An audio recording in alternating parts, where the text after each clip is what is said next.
Ano ang ibig sabihin yan? Ano ang ibig sabihin nito? Nakita nyo? Go. 50 Gcash. Anong ibig sabihin yan? Anong ibig sabihin yan? Anong ibig sabihin nito? Ba't ito dito nakasulat? Bilis. Anong ibig sabihin yan? What is the meaning? Bakit dito may sulat dito? What is the meaning? Agoy, yan, hindi nyo alam ha? Anong the meaning? Anong ibig sabihin ng ganyan? Go.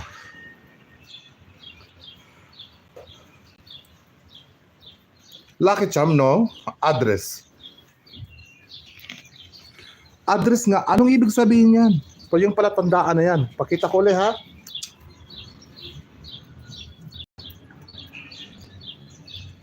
Hindi yan. Ba't may pangalan yan? Anong ibig sabihin yan?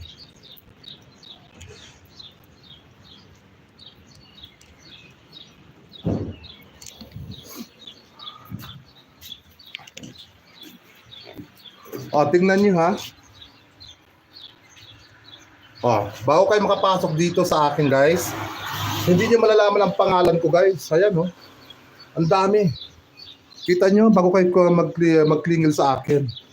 Hindi nyo agad kayo makakapasok sa ano ko, apartment ko.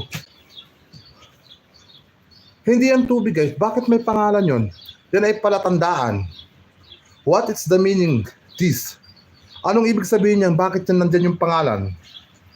Nandyan yung pangalan ng mga tao. Ba't nandyan ang pangalan ng mga tao? Anong ibig sabihin yan?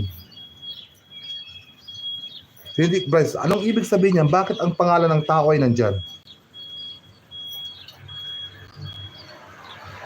Ayun! Correct. Yes. Belen Queen Pao. Correct. Okay, si Belen ang nanalo. Hindi ko na lang babanggitin. Belen, ikaw ang nanalo. Yan yung mga tao na dito nakatira na victim na kinuha noong Proud Ma'am Opelia, hello Proud Ma'am.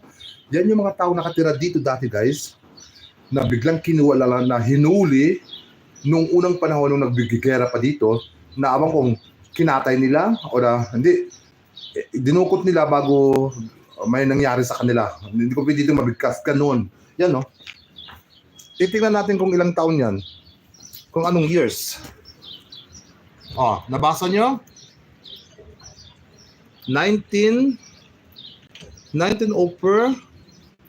pahapted 1936. Ayan siya. Ayan, nakalagay Lager. Yan. Lager Brandok. Taga Belgium siya guys ha. Pinatay siya. Ayan. Kaya Bonnie Heinencraft. Si Heinencraft ang nakatira dito guys. Yan yung pangalan niya. Dito siya nakatira. Si Heinrich Harp. No? Yan. Ano? Nakita nyo guys? 1904. 1904. Hinuli siya dito sa tinitirhan ko. Hanggang 1936 siya. Kinulong siya, hinuli siya at kinulong. At siya ay ginanyan. Ginanyan siya guys. Diba? Ginanyan siya.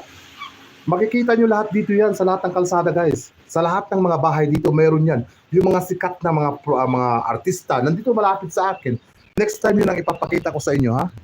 Nandun yung mga sikat na mga artista. Sa sunod next time I gonna show you up, no? Okay. Ako yung nagpapasalamat sa inyong lahat. Chay, paki-reply na lang ito, Chay. Team Jupiter, pakapunta naman ako kay Jack Dawson. Nakalimutan ko siyang puntahan. Team Jupiter, Chay, kilala mo man din si Jack Dawson, ano? Pakitamsak ng kanyang live kanina. Hindi ko napuntahan kanina eh. Thank you. Yes, sir. Kay yung kay Jack Dawson, pakilagay doon sa Jupiter natin at patamsak ako, Patamsak ako doon kasi hindi ko napuntahan kanina ang kanyang live. Okay? Okay po. Maraming salamat at pa-reply na rin ako. Okay, bye-bye na guys.